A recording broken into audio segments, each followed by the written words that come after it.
I am not the first girl to come of age with the world mourning at her feet, and each time we stand over this abyss, it is a little brighter, a little warmer inside.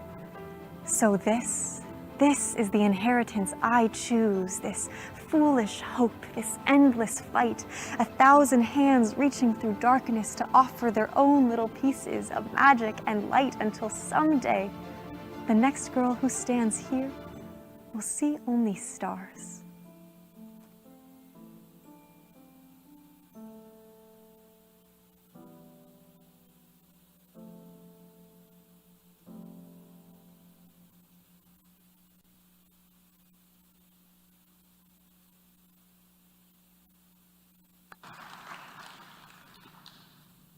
I now have the honor of presenting the symbolic poster featuring the preamble of the United Nations Charter in the 6 official languages and signed by permanent representatives as well as the Secretary General and myself as a gesture of the renewal of our commitment to the Charter.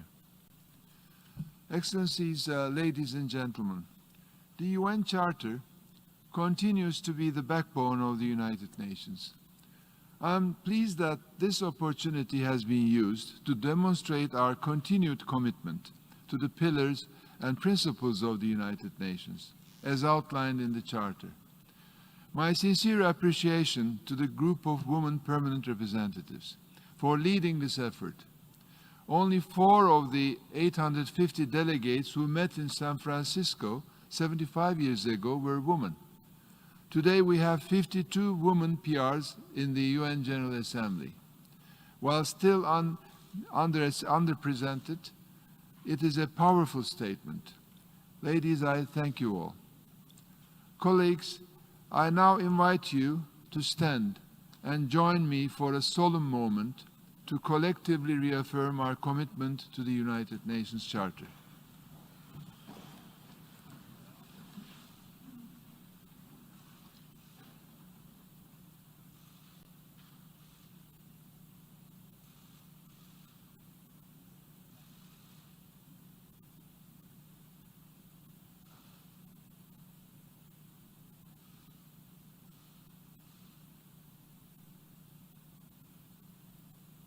I thank you.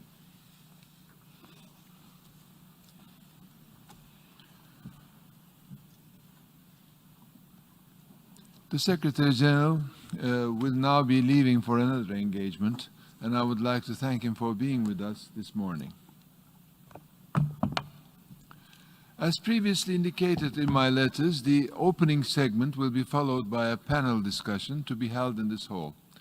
The panel discussion will reflect on perspectives of the work of the United Nations and the future of the organization. It will be moderated by Ms. Jayatma Vikramanayaka, the Secretary General's Envoy on Youth and future United Nations personnel with a variety of backgrounds and field experience. Ms. Edem Bosorno, Senior Humanitarian Affairs Officer of the Operations and Advocacy Division, Office for the Coordination of Humanitarian Affairs, Mr. Moez Balov, External Partnerships Officer of the World Food Programme, Mr. Mahir Nasser, Director of Outreach of the Department of Global Communications, and Her Excellency Joka Brandt, Permanent Representative of the Netherlands to the United Nations. I request members to kindly remain seated and invite the moderator and the panelists to take their seats at this stage.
Good morning.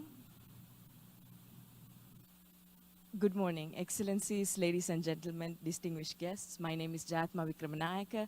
I am the United Nations Secretary General's Envoy on Youth. It is such a pleasure to share this stage with some wonderful colleagues this morning to commemorate the UN Day and to discuss as UN staff, past and present, what their vision is and what their goals are for the organization's future. We celebrated the UN Day Saturday, and this whole year we've been celebrating UN 75, reflecting, planning for the future. And this weekend I came across a tweet that a fellow UN staff member sent out in commemoration of the UN Day. And since we are all communicating on Twitter, I thought it's a good segue into our conversation tonight. He said, most of the time, the public associates the concept of the United Nations with an architectural building, a building based in New York, in Geneva, or in Nairobi. But the biggest asset that the United Nations has is its staff, compassionate, committed, passionate staff who are risking their lives in the front lines to serve the most vulnerable, most marginalized in our communities. I'm very privileged today to share this stage with 4 such staff members who have added their valuable contributions to the organization. I have with me Ms. Edem Wosorno. She's a Senior Humanitarian Affairs Officer at OCHA. I have with me Mr. Moise Bayo.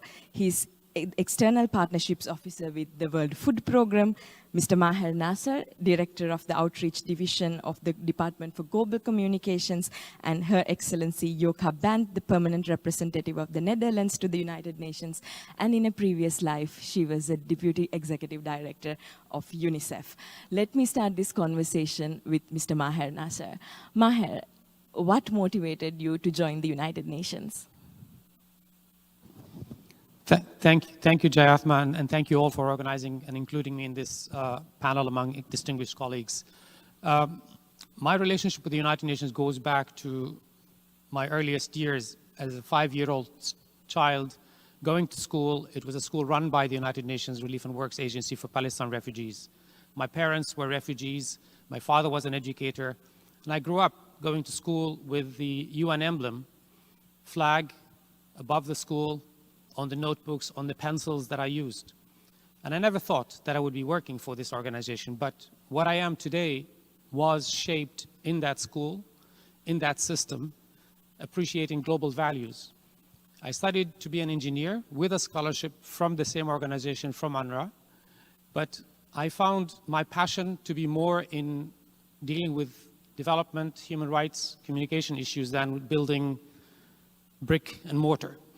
When the opportunity came to join as a local staff with UNRWA in Gaza in 1987, I took it, and that was 33 years ago. I've served and worked in Gaza, in Jerusalem, in Vienna, in Amman, in Cairo, and New York. And to tell you, in reality, of course, there's no doubt how important the work that we do here and that you do in this building, but the real satisfaction comes from seeing what the UN does on the ground, in the field, with colleagues who are there on the front line, defending human rights, building sustainable societies, fighting and working with member states to create a better future for all. So that has kept me going for 33 years, and hopefully for as long as I can deliver, I will be committed and honored and humbled to be a public servant for this organization. Thank you very much, Maher. Your story has indeed inspired so many young people, particularly young Palestinians who I know look up to you a lot in terms of your career and your growth in the organization. Let me now turn to Edem. Edem, you worked with OCHA and most of your career has been in the field in very difficult situations, duty stations, serving in hardship situations and in protracted crises. What motivated you to continue your work in this area? Thank you very much. Good morning, Excellencies. I indeed, like my colleague Maher, am very honored to be here. What can I say? I think working for the United Nations is a privilege. I started post 9/11 when I was in a law firm in London and I saw on the news what happened, and I thought I would join this organization to help. So be it in Darfur or in Muzaffarabad or in Sana'a, be it in Maiduguri or everywhere that I have served, I have put people at the center. And the passion with which I work is because we change the lives of people every day. It's an honor to be in the United Nations. Why? Because we serve with people. And I love the charter, we the peoples of the United Nations, and we collectively serve together. If you're lying on a tent in Muzaffarabad in 2005, 25 days after one of the South Asia's largest earthquakes, you're lying in the tent because the people you're there to serve are also lying on the floor. They've lost everything. You're lying in a little guest house somewhere in eastern Sudan because the refugees that you're there to serve are also in difficult circumstances. What keeps me going and what has kept me going in all those years, 19 years this December, is because people persevere. The resilience of people is admirable when you're watching it live with them in their places of conflict or natural disasters. The dignity of human beings is fantastic to see in the face of conflict, in the face of a natural disaster, in the face of war. People carry their dignity. And for me, I have to say that has touched me all these years.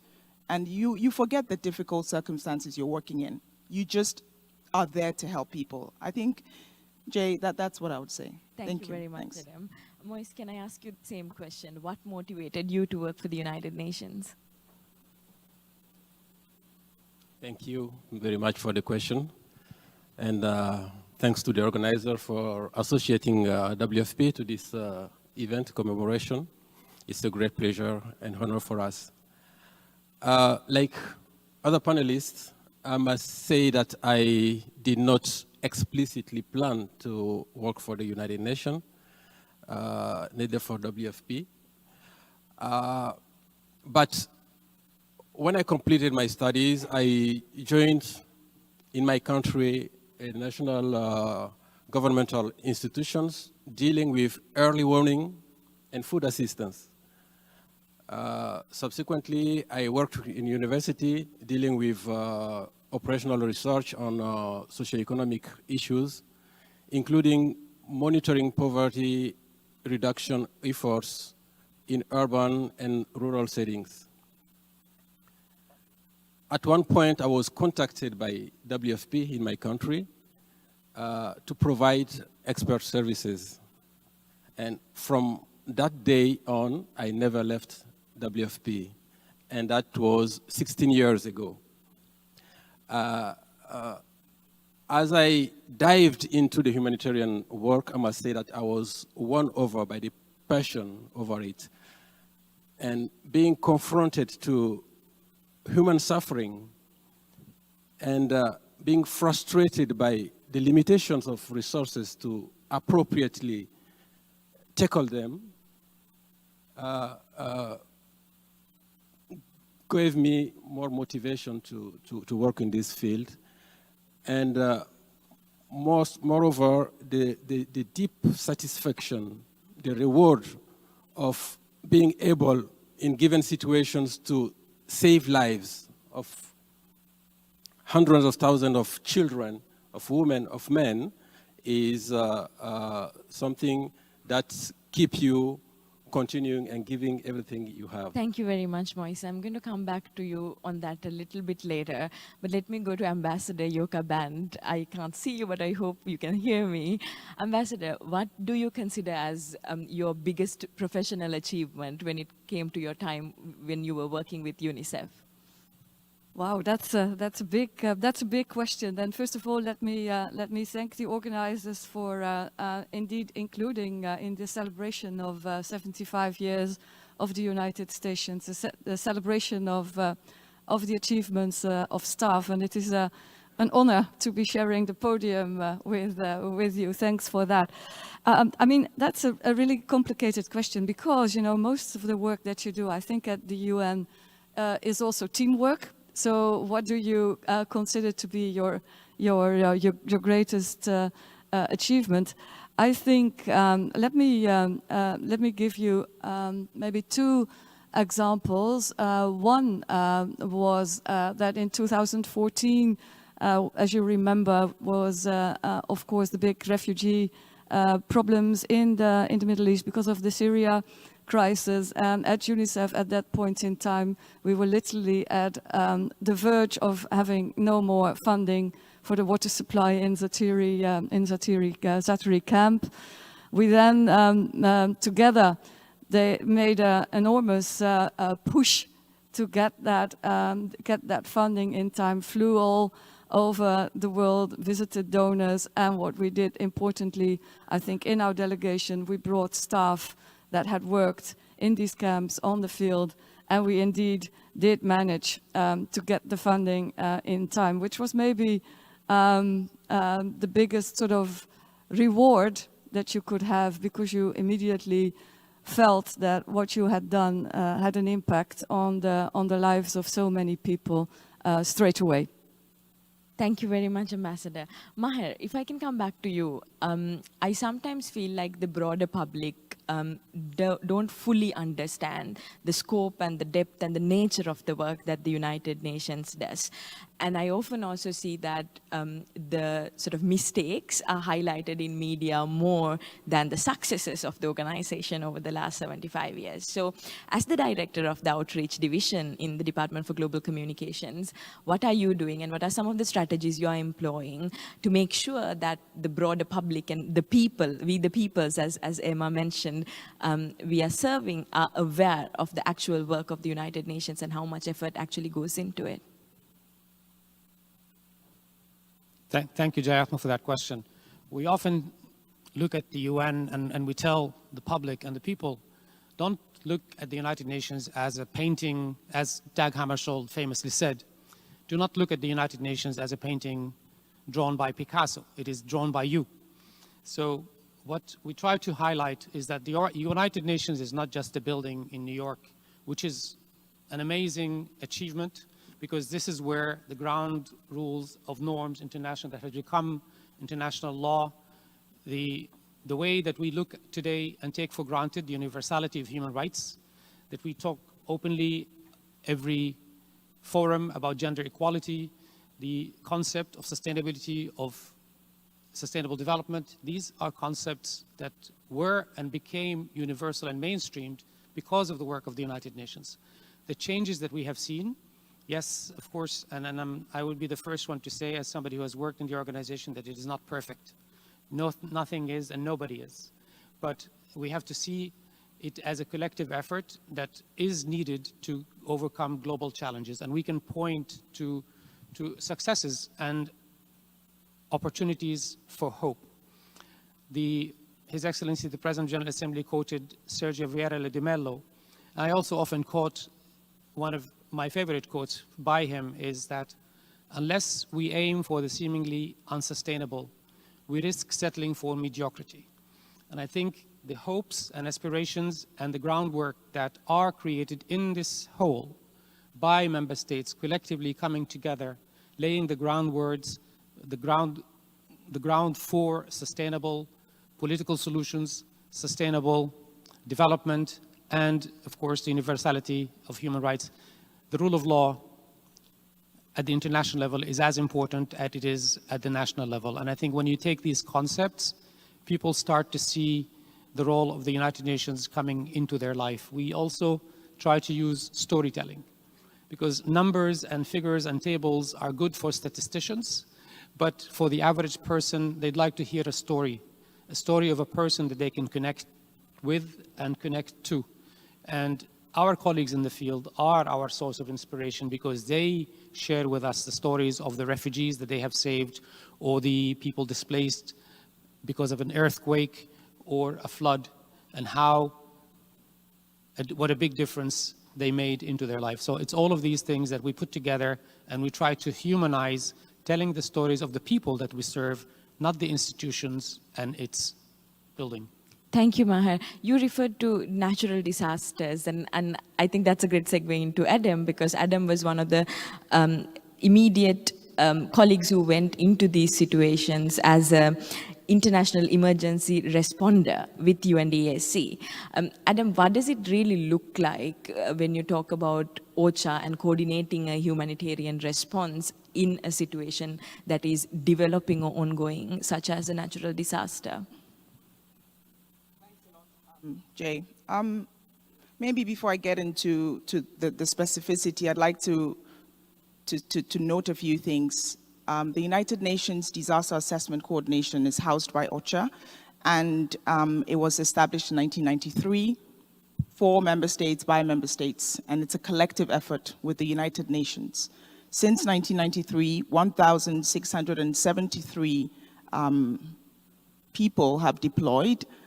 We've had 112 countries are part of the United Nations Disaster Assessment Coordination teams, and they have worked in numerous emergencies. Majority of these emergencies are hydrological disasters, water-related, and from the Bahamas to Fiji to Pakistan, there are many numerous emergencies that the UNDAC teams have worked and supported.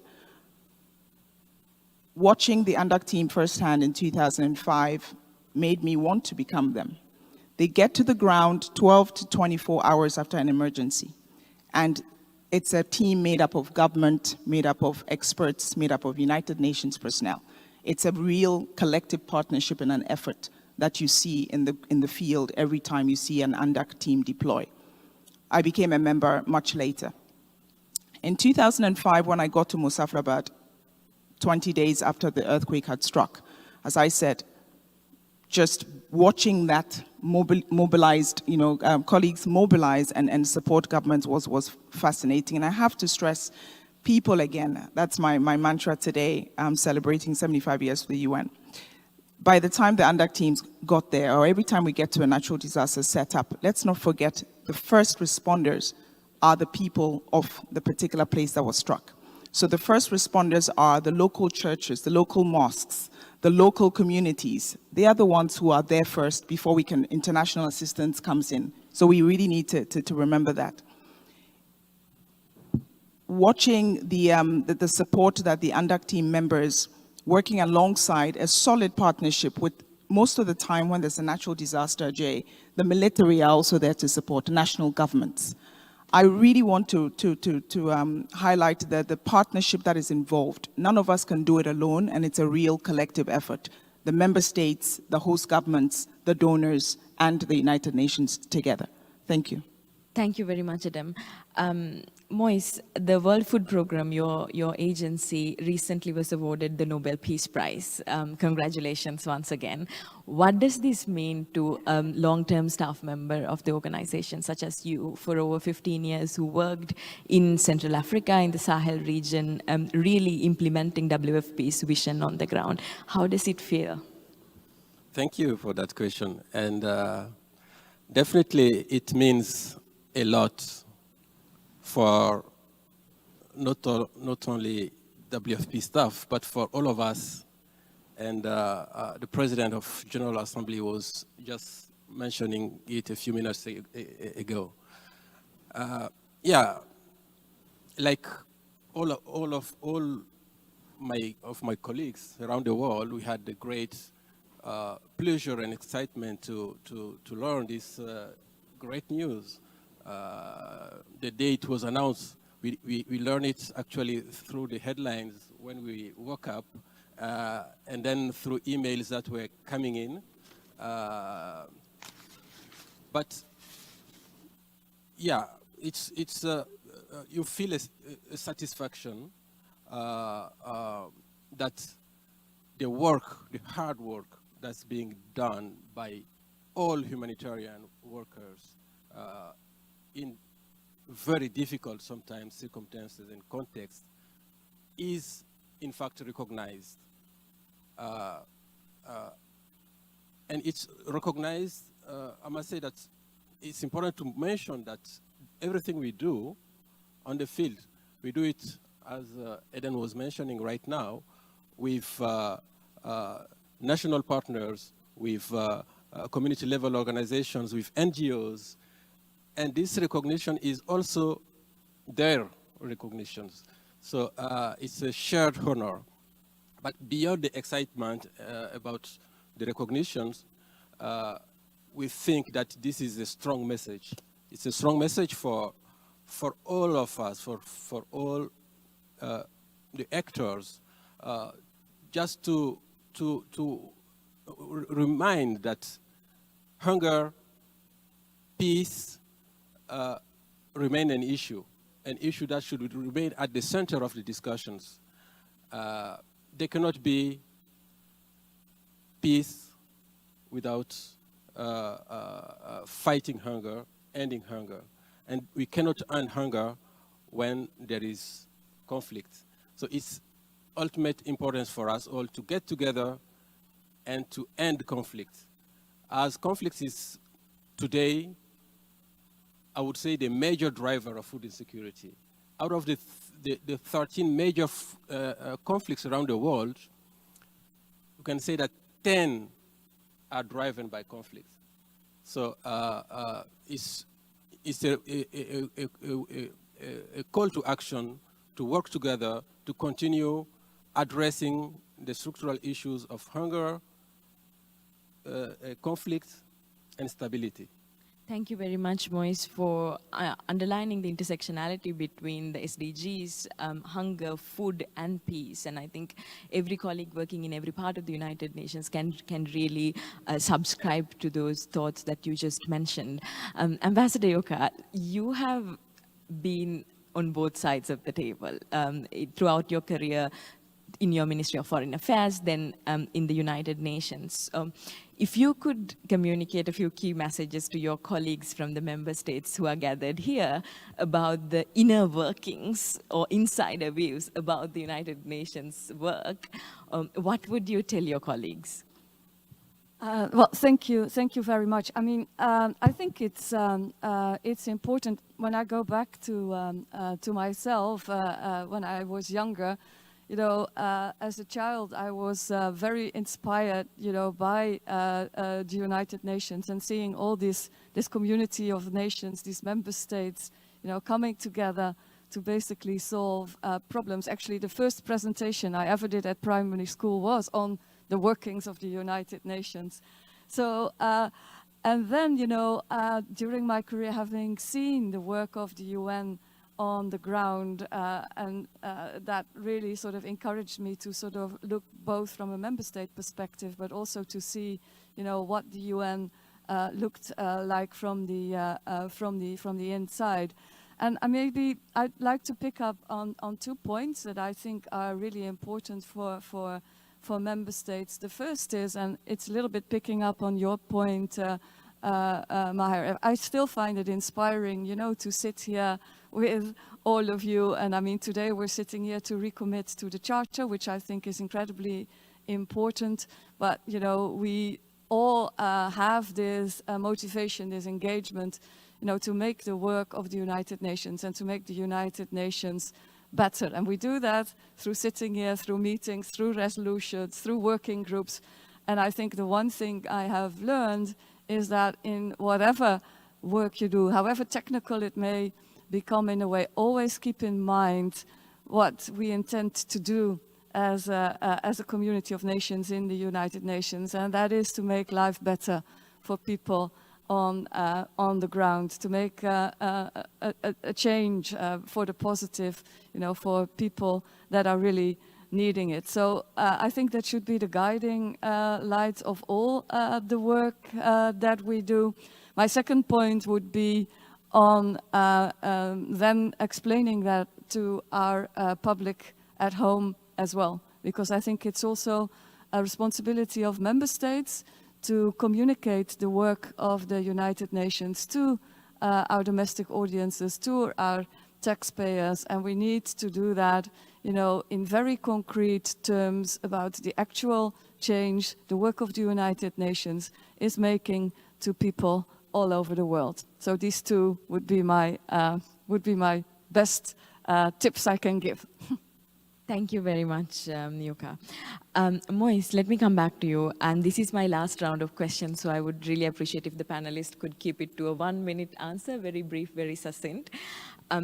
Moise, what is your vision for the future of the UN, and how do you think that the UN must prepare or position it now to better respond to future global challenges?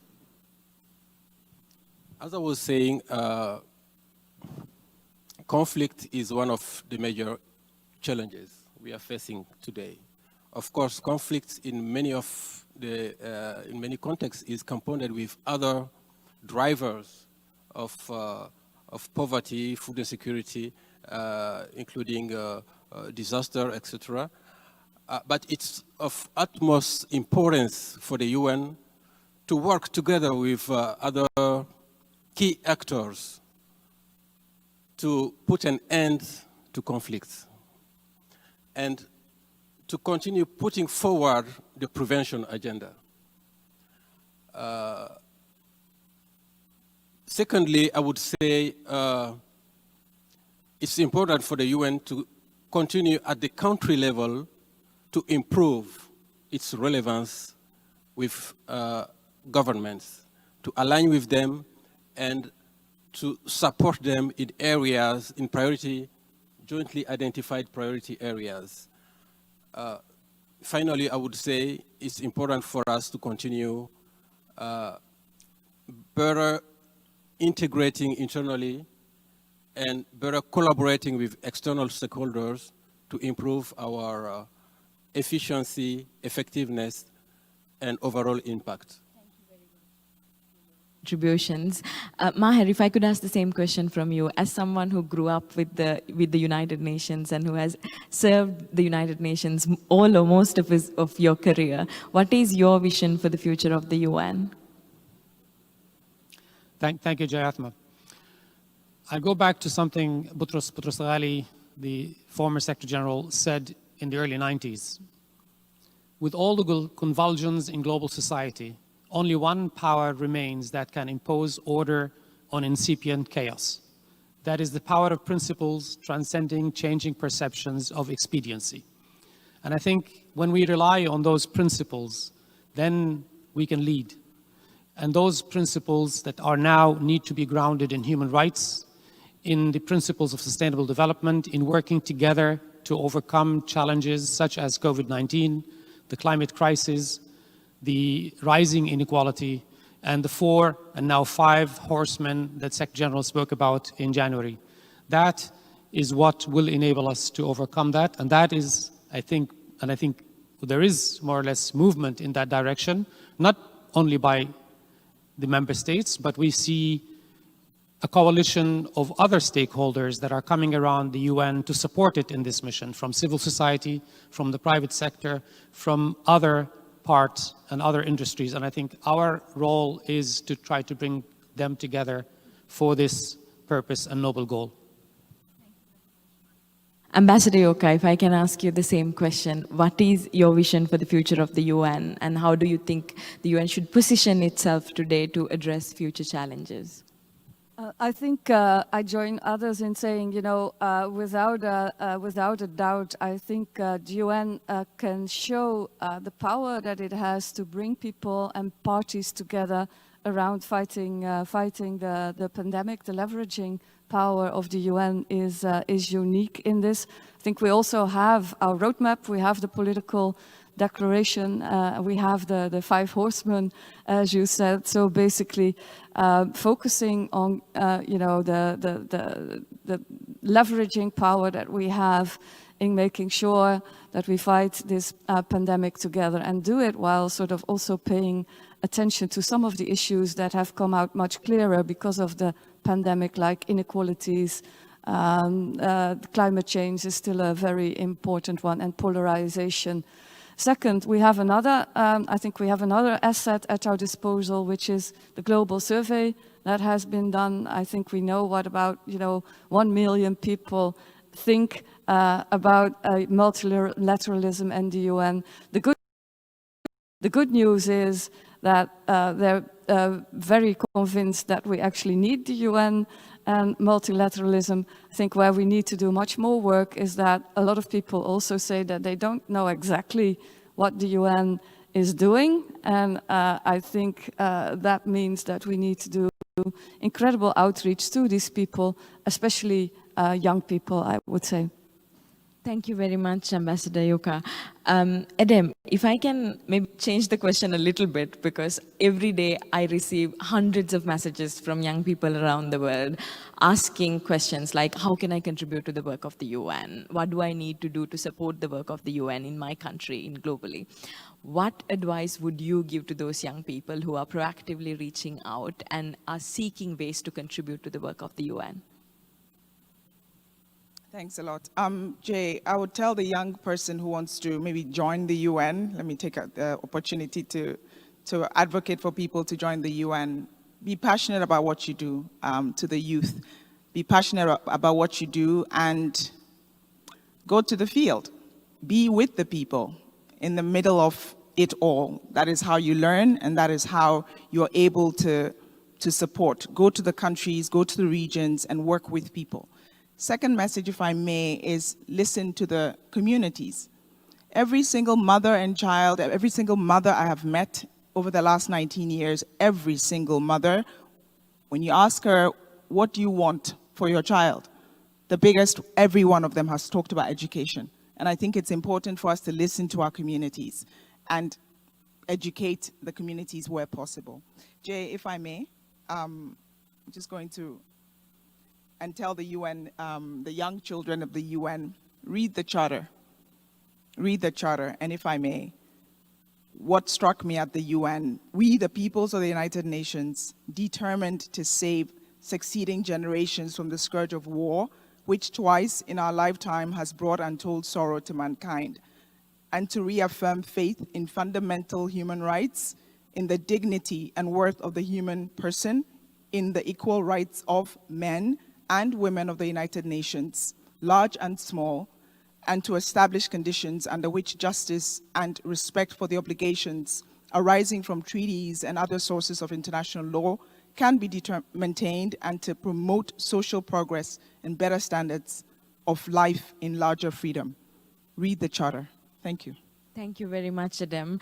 We have run out of time. I hope we were able to give a snapshot of the dedication, the commitment, and the passion of UN staff in the field, in HQ, and in regional capacities to advance the vision of the United Nations and to implement what member states discuss, negotiate, and adopt in these prestigious halls. Thank you very much to the member states as well for the support that you are extending to our UN staff and colleagues in the field to carry out their functions. With this, I would like to wish everyone a happy UN Day once again, and thank you very much for your attention. Thank you, Mr. President, for this opportunity as well.